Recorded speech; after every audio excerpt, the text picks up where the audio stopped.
जय हिंद दोस्तों, स्वागत है आप सभी का हमारे इस YouTube channel RP computer tech पर। आज हम बात करने वाले हैं बहुत ही खास टॉपिक पर। तो वीडियो स्टार्ट करने से पहले हम चलिए देख लेते हैं कि आज का हमारा टॉपिक क्या होने वाला है।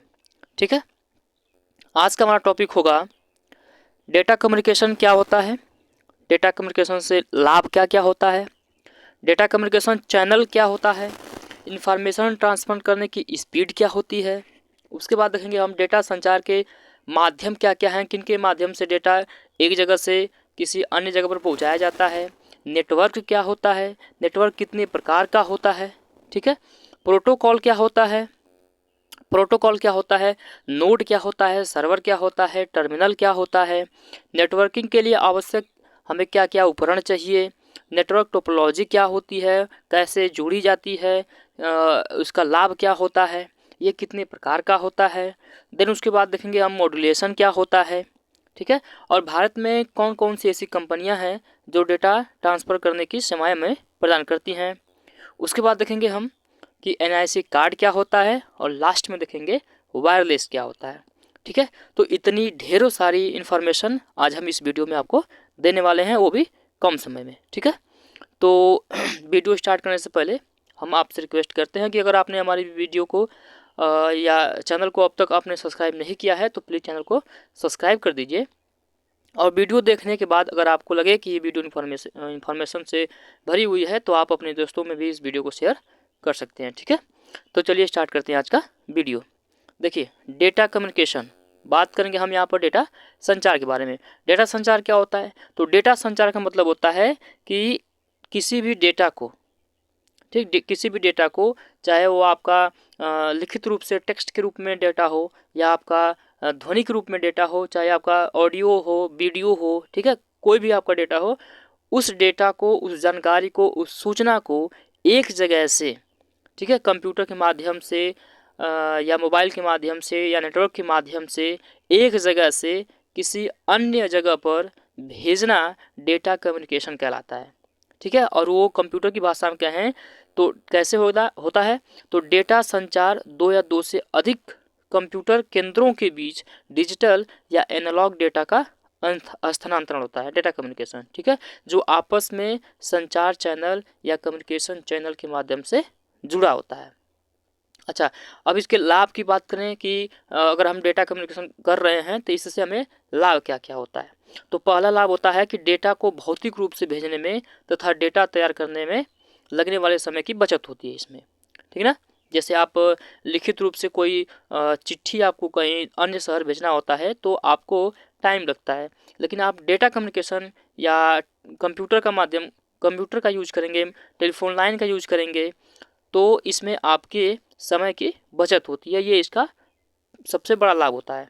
ठीक है, दूसरा होता है कि आधुनिक कंप्यूटर के प्रोसेसिंग शक्ति तथा संग्रहण क्षमता का पूर्ण उपयोग होता है। मतलब आज के युग में कंप्यूटर का जो यूज है वो व्यापक हो गया है, बहुत ज़्यादा हो गया है, तो उसका भी यूज आप आसानी से कर सकते हैं।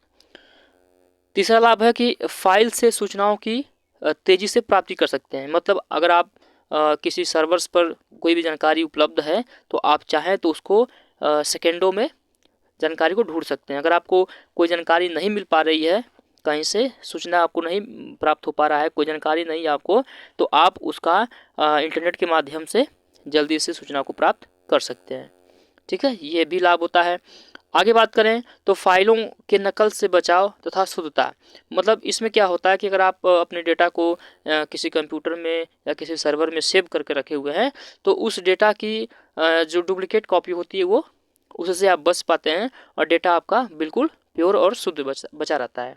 ठीक है, और आगे बात करें तो कम खर्च में डेटा एक जगह से दूसरी जगह आसानी से और कम समय में पहुंचाया जा सकता है। ये डेटा कम्युनिकेशन के लाभ होते हैं। ठीक है ना, जैसे मान लीजिए कि आपको अगर आप बैठे हुए हैं यूपी में और आपको डेटा ट्रांसफ़र करना है आपको दिल्ली में, मुंबई में, तो आप अगर फिजिकली इसको भेजेंगे तो आपको भेजने में बहुत टाइम लगेगा, पैसा खर्च होगा। ठीक है ना, और हो सके तो शायद पहुँचे या ना पहुँचे, लेकिन आप अगर डेटा कम्युनिकेशन का यूज करेंगे, आप कंप्यूटर का यूज करेंगे, आप टेलीफोन लाइन का यूज करेंगे, आप मोबाइल का यूज करेंगे, तो आपका डेटा 100% और कम समय में आसानी से पहुंच सकता है। ठीक है, तो ये होते हैं डेटा कम्युनिकेशन के प्रॉफिट और लाभ। ठीक ना। अब देखते हैं डेटा कम्युनिकेशन के प्रकार क्या क्या होते हैं, किन के माध्यम से डेटा या किस प्रकार से डेटा एक जगह से दूसरी जगह भेजे जाते हैं। ठीक ना। इसके चैनल के बारे में देखते हैं कि डेटा ट्रांसमिशन के चैनल कितने प्रकार के होते हैं। तो संचार चैनल मुख्यतः 3 प्रकार के होते हैं। पहला होता है सिंप्लेक्स। ठीक है, पहला होता है सिंप्लेक्स, दूसरा होता है अर्ध डुप्लेक्स और तीसरा होता है पूर्ण डुप्लेक्स। सिंप्लेक्स की बात करें तो सिंप्लेक्स क्या होता है, तो सिंप्लेक्स में 2 बिंदु होते हैं या 2 लोग होते हैं। एक होता है सेंडर जिसे बोलते हैं प्रेषक, और दूसरा होता है हमारा रिसीवर यानी कि प्राप्त करता है। इसमें क्या होता है कि इसमें डेटा का प्रवाह हमेशा एक ही दिशा में होता है। जैसे रेडियो स्टेशन से रेडियो सिग्नल्स हमारे पास पहुंचता है, पर जो श्रोता होता है या जो सुनने वाला व्यक्ति होता है उन्हें रेडियो स्टेशन स्थानांतरित नहीं कर सकता, केवल सुन सकता है। जैसे आप रेडियो सुनते हैं तो रेडियो पर क्या होता है कि उधर से जो बात भेजी जाती है या कही जाती है केवल हम उसको सुन सकते हैं। अगर इधर से हमें कुछ बोलना होगा तो ये बात हमारे उस रेडियो स्टेशन तक नहीं पहुंच पाएगी। ठीक है, मतलब क्या होता है कि इसमें केवल डेटा या जानकारी जो होती है वो केवल एक ही दिशा में होती है। ठीक है, यानी कि इसमें सेंडर एक होगा और रिसीवर अनेक हो जाएंगे। ठीक ना। या अर्थात कहें तो सिग्नल्स एक ही दिशा में केवल ए से बी की ओर जाता है। ठीक है ना। अर्ध डुप्लेक्स क्या होता है, तो अर्ध डुप्लेक्स में सेंडर रिसीवर के रूप में भी काम कर सकता है और रिसीवर सेंडर के रूप में भी काम कर सकता है। मतलब इस चैनल में डेटा का प्रवाह दोनों दिशाओं में होता है, परंतु एक समय में केवल एक ही दिशा में डेटा का प्रवाह होगा। यानी कि अगर हम इसको ऐसे समझें कि जैसे आप किसी टेलीफोन लाइन से बात कर रहे हैं, ठीक है, टेलीफोन लाइन पर हैं, तो टेलीफोन लाइन में क्या होता है कि एक तरफ से व्यक्ति बोला, ठीक, तो दूसरा व्यक्ति उधर से भी बोल सकता है। लेकिन इसमें प्रॉब्लम यह है कि अगर इधर वाला व्यक्ति बोल रहा है तो सिर्फ इधर वाला ही बोलेगा, जब तक इसकी बात नहीं खत्म होगी तब तक सामने वाला व्यक्ति अपनी बात को इधर नहीं पहुंचा सकता। ठीक है, ये होता है अर्ध डुप्लेक्स। लेकिन ये जो पूर्ण डुप्लेक्स होता है, पूर्ण डुप्लेक्स में क्या होता है कि डेटा दोनों तरफ से ट्रांसफर होता है। ठीक है, और एक साथ हो सकता है। जैसे आप मोबाइल से बात करते हैं तो आप अगर किसी अन्य व्यक्ति से बात कर रहे हैं तो दूसरा व्यक्ति भी आपके साथ साथ बोल सकता है। ठीक है ना। मतलब इसमें दोनों दिशाओं में डेटा का प्रवाह होता है और एक साथ हो सकता है। ठीक, ये होता है पूर्ण डुप्लेक्स। ठीक, बात करेंगे अब आगे इंफॉर्मेशन ट्रांसफ़र स्पीड की।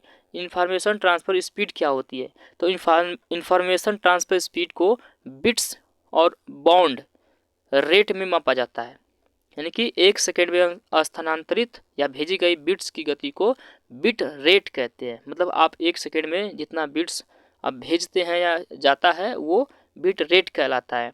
1 सेकेंड में सिग्नल के अवस्था में परिवर्तन कितनी बार होता है उसे बॉड रेट कहते हैं। तो ये होता है इंफॉर्मेशन ट्रांसफ़र की स्पीड, बिट रेट और बॉड रेट। मतलब 1 सेकेंड में स्थानांतरित बिट्स की जो गति होती है उसे बिट रेट कहते हैं, और 1 सेकेंड में सिग्नल की अवस्था में परिवर्तित कितना बार होता है ये बॉड रेट कहलाता है। आगे बात करेंगे डेटा कम्युनिकेशन माध्यम के बारे में, यानी कि डेटा कम्युनिकेशन करने के माध्यम क्या क्या होते हैं। तो एक कंप्यूटर से टर्मिनल या टर्मिनल से कंप्यूटर तक डाटा के प्रवाह के लिए किसी माध्यम की आवश्यकता होती है, जिसे कम्युनिकेशन लाइन या डेटा लिंक कहते हैं। ये कई प्रकार के होते हैं। जैसे मान लीजिए पहला होता है standard telephone line. Telephone line के माध्यम से भी हम डेटा को ट्रांसफ़र कर सकते हैं। कोएक्सियल केबल होता है डेटा ट्रांसफ़र करने के लिए। कोएक्सियल केबल जो बहुत महत्वपूर्ण और बहुत लंबी दूरी के लिए होता है। माइक्रोवेव ट्रांसमिशन होता है, ये उससे भी अधिक दूरी के लिए यूज होता है। उपग्रह संचार यानी कि सैटेलाइट कम्युनिकेशन होता है, ये ब्रॉड एरिया के लिए होता है, पूरे वर्ल्ड या एक तरीके से पूरे संसार के लिए होता है। प्रकाशीय तंतु यानी कि ऑप्टिकल फाइबर भी एक माध्यम होता है। इसके माध्यम से भी डेटा का ट्रांसमिशन हम एक जगह से दूसरी जगह कर सकते हैं। ठीक है, तो चलिए जरा बारी बारी से देख लेते हैं कि ये होता क्या है और ये काम कैसे करता है। ठीक है, बात करेंगे हम स्टैंडर्ड टेलीफोन लाइन की। देखिए, यह व्यापक रूप से उपयोग होने वाला डेटा कम्युनिकेशन माध्यम है। मतलब इसका यूज जो होता है वो बहुत ज़्यादा होता है। इसके ज़्यादा प्रभावी रूप से उपयोग होने का कारण यह है कि इसे जोड़ना सरल होता है तथा बड़ी मात्रा में टेलीफोन केबल लाइन उपलब्ध है। ये 2 तांबे के तार होते हैं जिन पर कुचालक की परत चढ़ी होती है, आप यहाँ पर देख सकते हैं। ठीक है, ये होता है स्टैंडर्ड टेलीफोन लाइन। अब बात करेंगे कोएक्सियल केबल की। कोएक्सियल केबल क्या होता है? तो कोएक्सियल केबल यह उच्च गुणवत्ता के संचार माध्यम होता है। मतलब इसमें डेटा जो ट्रांसमिशन होता है वो काफ़ी आसान और शुद्ध रूप से होता है। ये ज़मीन या समुद्र के नीचे से ले जाए जाते हैं। कोएक्सियल केबल के केंद्र में ठोस तार होता है। मतलब इसकी जो बनावट होती है ये काफ़ी मजबूत होती है। देखिए, ये जो सबसे अंदर या भीतरी वाला पार्ट होता है जो कॉपर का बना होता है, इसके बाहर कुचालक पदार्थों का आइसोलेशन होता है। कॉपर मेश की एक जाली लगी होती है। ठीक है, उसके ऊपर भी एक कट साइड आइसोलेशन होता है। मतलब कुल मिलाकर कहें तो इसमें 3 से 4 परत बनी होती है और उसके अंदर जाके होता है आपका केबल जो कॉपर का लगा होता है। ठीक है, कह रहा है कि ये टेलीफोन तार की सूचना में तुलना में बहुत महंगा होता है, पर अधिक डेटा कम्युनिकेशन की क्षमता होती है इसमें बहुत ज़्यादा। इसका उपयोग केबल टीवी नेटवर्क तथा कंप्यूटर नेटवर्क में किया जाता है। ठीक है ना, ये होता है कोएक्सियल केबल। आगे बात करेंगे माइक्रोवेव ट्रांसमिशन या इंफ्रारेड ट्रांसमिशन की। कह रहा है कि इस सिस्टम में सिग्नल्स खुले जगह से होकर रेडियो सिग्नल्स की तरह संचारित किए जाते हैं, मतलब ओपनली होते हैं। यह स्टैंडर्ड टेलीफोन लाइन तथा कोएक्सियल केबल की तुलना में तेज गति से संचार प्रदान करता है। इस सिस्टम में डेटा सीधी रेखा में गमन करती है तथा एंटीना की आवश्यकता होती है। मतलब अगर आप माइक्रोवेव ट्रांसमिशन का यूज कर रहे हैं तो इसमें एंटीना की आवश्यकता होती है। लगभग 30 मीलों पर रिले स्टेशन की जरूरत पड़ती है। लंबी दूरी सिग्नल भेजने के लिए सिग्नल को एक स्टेशन से दूसरे स्टेशन पर विस्तार कर भेजा जाता है। यह बैंडविड्थ अच्छा प्रदान करता है तथा वर्षा पर, लेकिन इसमें एक प्रॉब्लम है कि अगर आप इसका यूज कर रहे हैं तो वर्षा हुई, धूल हो गया, बर्फ हो गया, बादल हो गया या खराब वातावरण से ये प्रभावित होता है। इसका उपयोग टेलीविजन प्रसारण तथा सेलुलर नेटवर्क में किया जाता है। मतलब जो माइक्रोवेव ट्रांसमिशन होता है या इंफ्रारेड ट्रांसमिशन होता है वो इसका यूज होता है टेलीफोन में, टेलीविजन में। टेलीविजन यानी कि जो टीवी आप लोग देखते हैं, ठीक है, तो टेलीविजन कब प्रभावित होता है? जब आपका मौसम खराब होता है या धूल कण ज़्यादा वातावरण में फैल जाते हैं या बादल आ जाता है या आपका वातावरण खराब हो जाता है किसी कारणवश से, तो उस टाइम टेलीविज़न हो या मोबाइल नेटवर्क हो कमज़ोर हो जाता है। ठीक है, आगे बात करेंगे उपग्रह संचार की। उपग्रह संचार क्या होता है, यानी कि सैटेलाइट्स कम्युनिकेशन कैसे होता है? तो उपग्रह संचार तीव्र गति से डेटा का संचार करता है। यह लंबी दूरी के संचार के लिए सबसे अच्छा माना जाता है माध्यम। अंतरिक्ष में स्थित उपग्रह को जमीन पर स्थित स्टेशन से सिग्नल भेजा जाता है। उपग्रह सिग्नल का विस्तार करके दूसरे जमीनी स्टेशन को जो हजारों मील दूर स्थित होता है उसे भेजता है।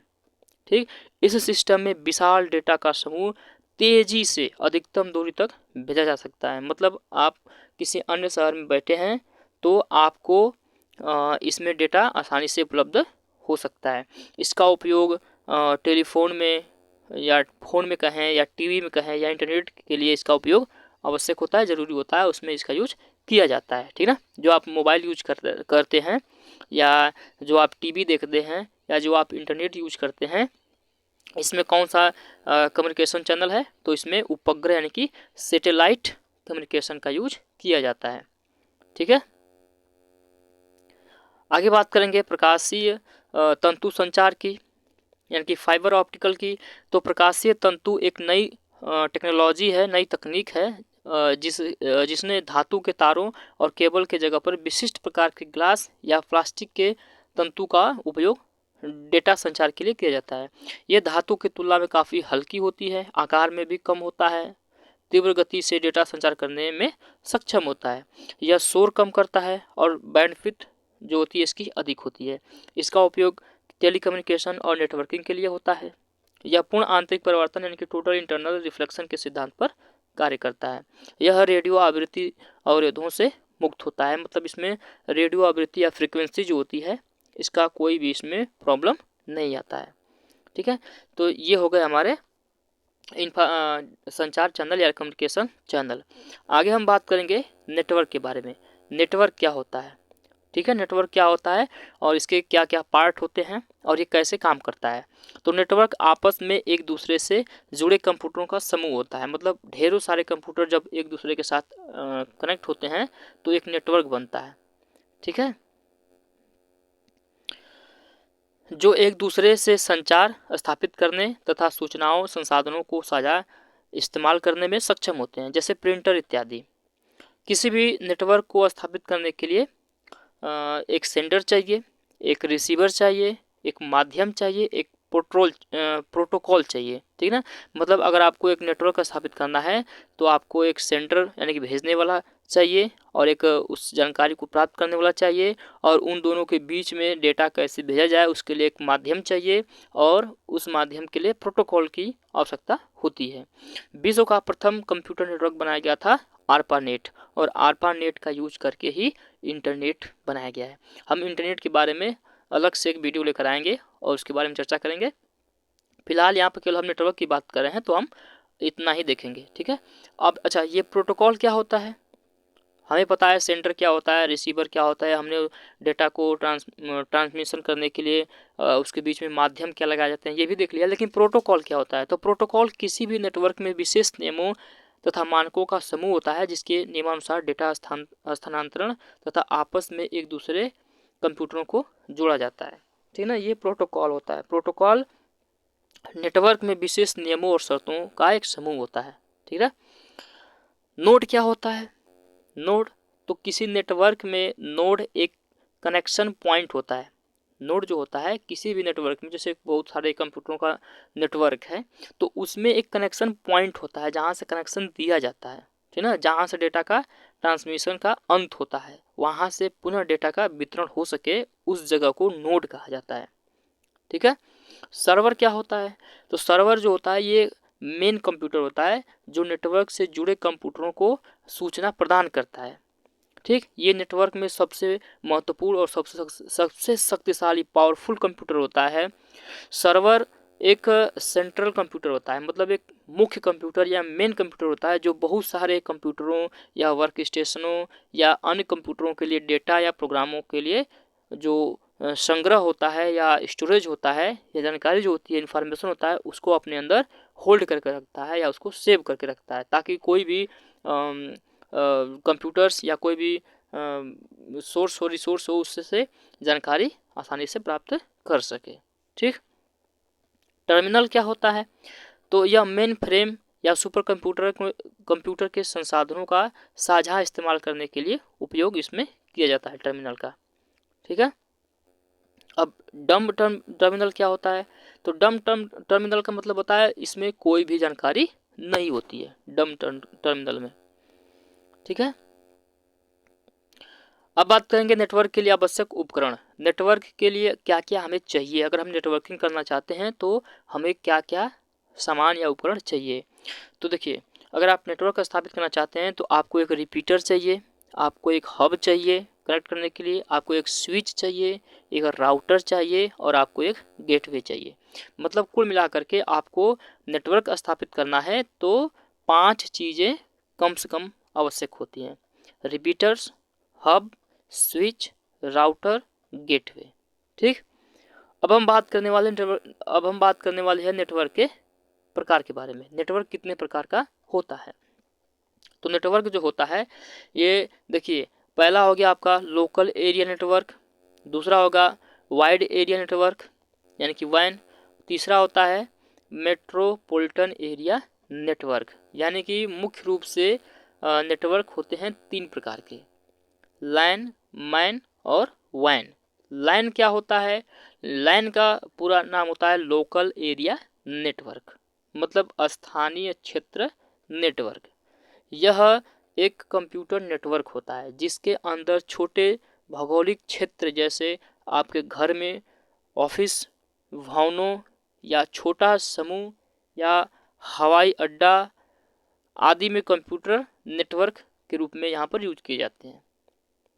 वर्तमान लैन ईथरनेट हो गया तकनीकी पर आधारित होता है। इस नेटवर्क का आकार बहुत छोटा, लेकिन डेटा संचार की गति जो होती है इसमें बहुत तेज होती है, ठीक ना। यानी कि कम जगह में कई सारे कंप्यूटर्स को जब जोड़ करके एक नेटवर्क बनाया जाता है तो उसे बोलते हैं हम लोग लैन, यानी कि लोकल एरिया नेटवर्क। इसमें क्या होता है कि कम कंप्यूटर्स लगते हैं, इसलिए इनका आकार छोटा होता है, और छोटा होने के कारण और नज़दीक होने के कारण इनकी जो डेटा ट्रांसमिशन की जो स्पीड होती है वो बहुत ज़्यादा होती है। ये इसका प्रॉफिट होता है, ठीक है। अब बात करेंगे वाइड एरिया नेटवर्क की। ठीक, वाइड एरिया मतलब वैन की। वाइड का मतलब होता है व्यापक, ठीक ना, व्यापक तौर पर या ऊंचे स्तर पर या बोलेंगे विश्व स्तर पर, यानी कि वाइड एरिया नेटवर्क या व्यापक क्षेत्र नेटवर्क इसको हिंदी में कहा जाता है। इस नेटवर्क में कंप्यूटर्स आपस में लीज्ड लाइन या स्विच्ड सर्किट के द्वारा जुड़े रहते हैं। यह नेटवर्क व्यापक भौगोलिक क्षेत्र, देश जैसे हो गया महादेश में फैला नेटवर्कों का एक जाल होता है। इंटरनेट इसका सबसे अच्छा उदाहरण होता है। आप इंटरनेट किसी भी देश में कहीं भी बैठकर आसानी से यूज कर सकते हैं। ये वैन के माध्यम से होता है। भारत में सीएमसी द्वारा विकसित इंडोनेट वैन का उदाहरण है। बैंक द्वारा प्रदत्त एटीएम सुविधा वाइड एरिया नेटवर्क का भी उदाहरण है।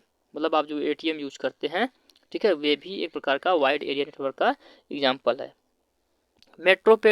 मेट्रोपॉलिटन एरिया नेटवर्क यानी कि मैन क्या होता है, बात करेंगे इसकी।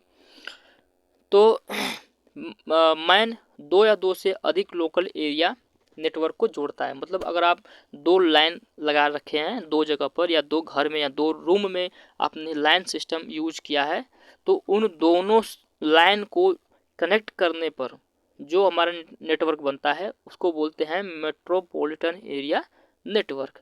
यह शहर की सीमाओं के भीतर स्थित कंप्यूटरों का एक नेटवर्क होता है। इसमें राउटर, स्विच और हब मिलकर के मैन का निर्माण करते हैं। ठीक, तो लैन, मैन और वैन तीन प्रकार के हो गए आपके नेटवर्क। अब हम बात करेंगे नेटवर्क टोपोलॉजी की। नेटवर्क टोपोलॉजी क्या होती है? तो नेटवर्क टोपोलॉजी कई नोड्स या टर्मिनल्स को आपस में जोड़ने का एक तरीका होता है। यह कई नोड्स के बीच भौतिक संरचना को दर्शाता है। मतलब किस प्रकार कंप्यूटरों को या कई सारे कंप्यूटर को कैसे जोड़ना है, किस माध्यम से जोड़ना है, किस तकनीकी पर या कैसे जोड़ना होता है, ये कहलाता है हमारा नेटवर्क टोपोलॉजी। ठीक है, बात करेंगे सबसे पहले हम मेश टोपोलॉजी की। मेश टोपोलॉजी कैसी होती है? कह रहा है कि यह नेटवर्क उच्च ट्रैफिक स्थिति में मार्ग को ध्यान में रखकर उपयोग किया जाता है। इसमें किसी भी स्रोत से कई मार्गों से संदेश भेजा जा सकता है। हाँ, पूर्णतः इंटरकनेक्टेड मेश नेटवर्क बहुत खर्चीला होता है क्योंकि इसमें ज़्यादा केबल की आवश्यकता होती है और हर नोड में इंटेलिजेंस की आवश्यकता होती है। इस नेटवर्क में उच्च सुरक्षा अनुप्रयोग में डेटा प्रेषित किया जाता है। मतलब देखिए, जैसे यहाँ पर एक कंप्यूटर हो गया, एक नोड हो गया, तो ये कंप्यूटर जो होता है ये बाकी जितने भी कंप्यूटर हैं सबसे कनेक्ट होगा। मतलब इसमें क्या होगा कि अगर एक कनेक्शन कटता है, कोई भी एक कनेक्शन कटता है, तो इसमें डेटा ट्रांसमिशन बंद नहीं होता है, तभी भी डेटा का कम्युनिकेशन इसमें होता रहता है।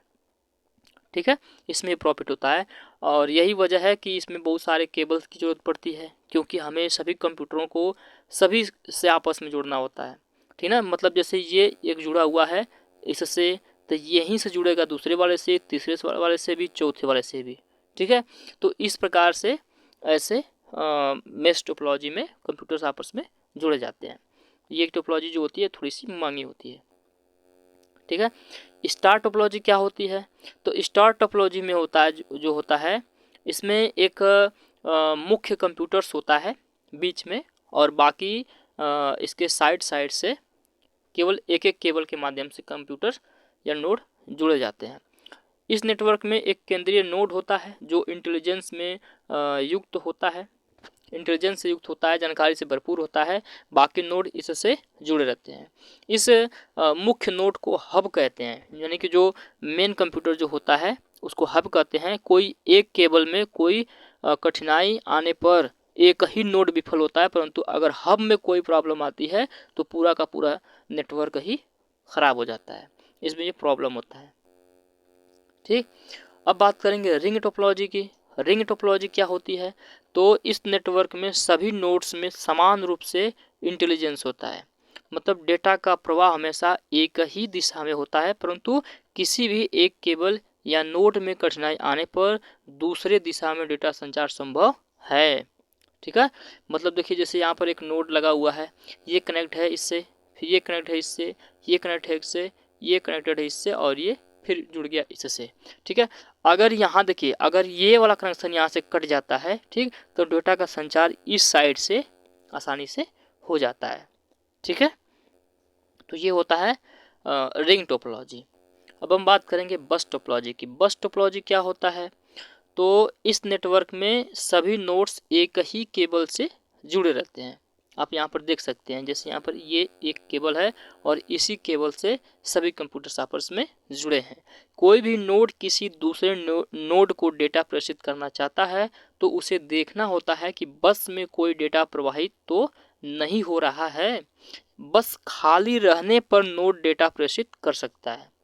ठीक ना, यानी कि अगर इस वाले नोड को डेटा ट्रांसफ़र करना है इस वाले नोड को, तो अन्य जो नोड बचे हैं वे अगर डेटा ट्रांसफ़र कर रहे हैं तब तक इससे डेटा ट्रांसफ़र नहीं होगा। और जब ये डेटा ट्रांसफ़र करना बंद कर देंगे तीनों, उसके बाद जब ये आपका मेन जो केबल होता है ये फ्री होगा, तभी ये डेटा यहाँ से यहाँ पर जा सकता है। ठीक है, डेटा प्राप्त करने के लिए हर नोड के पास इतनी इंटेलिजेंस होनी चाहिए कि वह बस से अपने पता ज्ञात कर डेटा प्राप्त कर सके।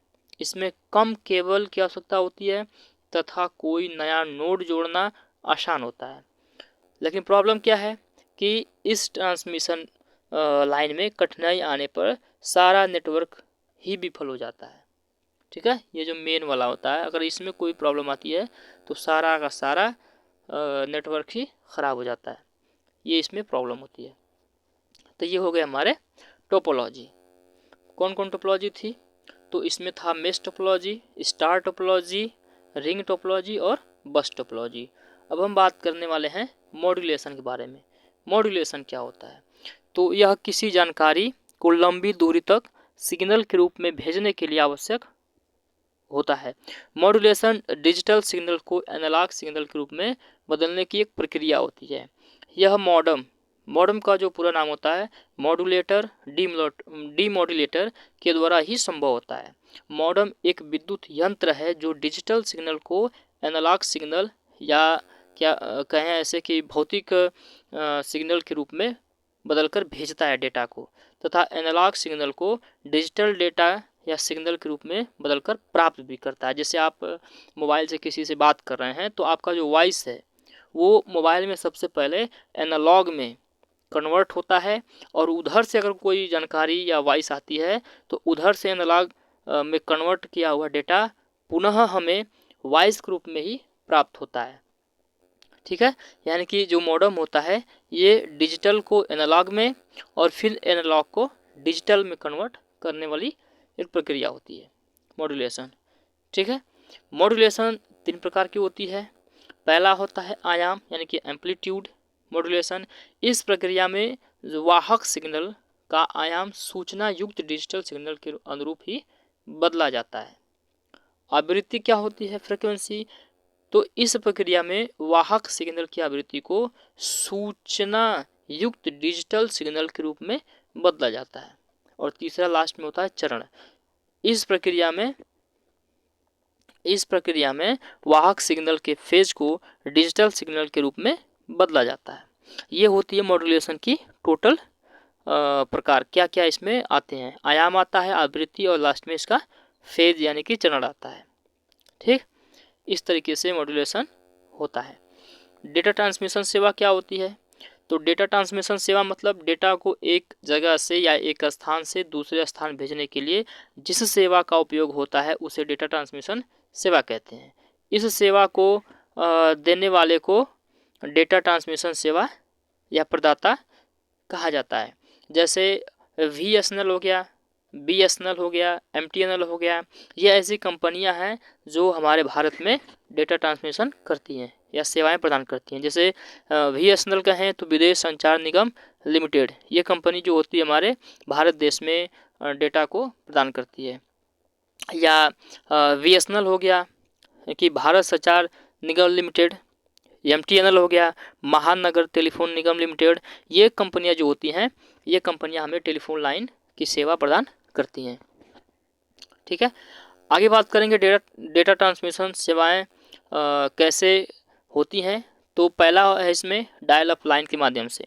Dial up line telephone connection से संबंधित है जो एक सिस्टम में बहुत सारे लाइनों या यूजरों से जुड़ा है। इसका उपयोग टेलीफोन की तरह नंबर डायल कर संचार स्थापित करने में किया जाता है। जैसे आप टेलीफोन से नंबर डायल करके बात करते हैं, ठीक उसी तरह से डायल अप कनेक्शन में भी वही तरीका यूज होता है। इसे कभी कभी स्विच लाइन भी कहा जाता है। यह पहले से विद्यमान टेलीफोन सेवा का उपयोग करता है। ब्रॉडबैंड तकनीकी भी डायल अप कनेक्शन के द्वारा ही यूज की जाती है। ब्रॉडबैंड यानी कि जो अगर आप वाईफाई देखें तो वाईफाई में जो कनेक्ट करने की जो तरीका होता है वो डायल अप कनेक्शन के माध्यम से भी संभव है। ठीक है, अगला देखेंगे लीज लाइन। लीज लाइन क्या होता है? तो लीज लाइन आवाज़ और डेटा दूरसंचार सेवा के लिए दो स्थानों को जोड़ती है। यह एक सिर्फ समर्पित लाइन नहीं है बल्कि यह वास्तव में दो बिंदुओं के बीच आरक्षित एक सर्किट होती है। यह कम या ज़्यादा दोनों दूरी में संभव है। इसे समर्पित लाइन भी या डेडिकेटेड लाइन भी कहते हैं। इसका सबसे अधिक उपयोग उद्योग द्वारा अपने शाखा कार्यालयों को जोड़ने के लिए किया जाता है क्योंकि यह नेटवर्क ट्रैफिक के लिए बैंडविड्थ की गारंटी देता है। ठीक है, ताकि नेटवर्क फंसे ना।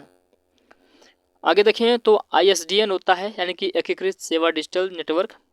इसमें सर्किट स्विच टेलीफोन नेटवर्क के माध्यम से आवाज़ हो, डेटा हो या छवि हो यानी कि आपका चित्र हो गया, वीडियो हो गया, इसका ट्रांसमिशन या कि भेजना संभव होता है, ट्रांसमिशन होता है इसमें। इस सेवा के अंतर्गत आवाज़, डेटा या छवि डिजिटल रूप में भेजा जाता है।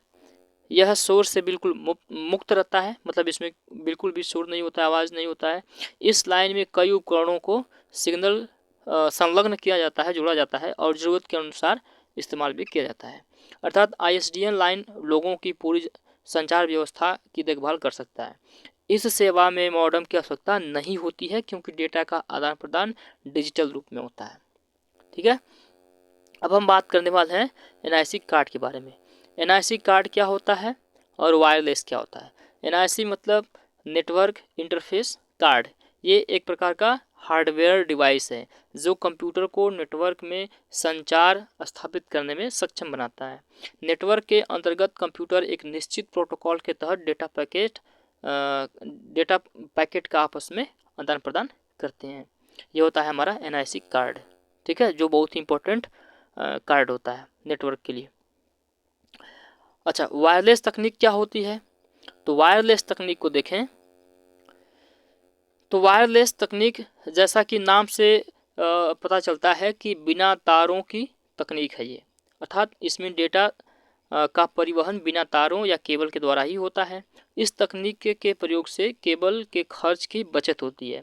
इस तकनीक में केबल के स्थान पर इलेक्ट्रोमैग्नेटिक तरंगों या माइक्रोवेव, इंफ्रारेड तरंगों आदि के द्वारा डेटा का परिवहन होता है।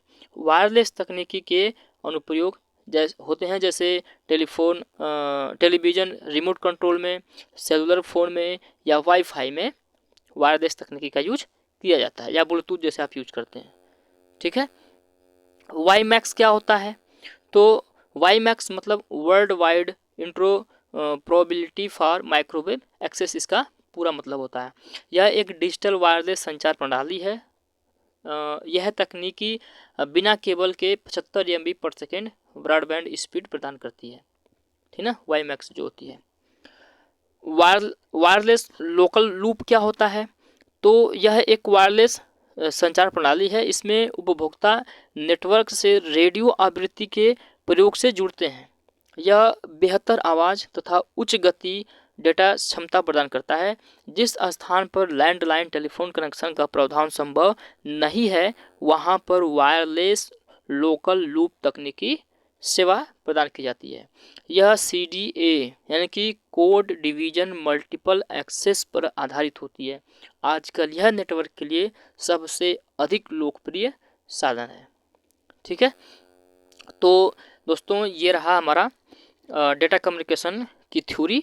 अगर आपको ये वीडियो अच्छी लगी हो तो इस वीडियो से संबंधित हम जो MCQ है वो अगले पार्ट में लेकर आएंगे। ये इसको आप पहला पार्ट मान सकते हैं क्योंकि इसका MCQ जो है बचा हुआ है। तो अगर आपको ये वीडियो अच्छी लगी तो प्लीज़ वीडियो को लाइक कर दीजिए। चैनल पर नए हैं तो चैनल को सब्सक्राइब करके रखिए क्योंकि इसका भी MCQ बाकी है। ठीक है, तो आज की वीडियो में इतना ही। तब तक के लिए धन्यवाद। जय हिंद।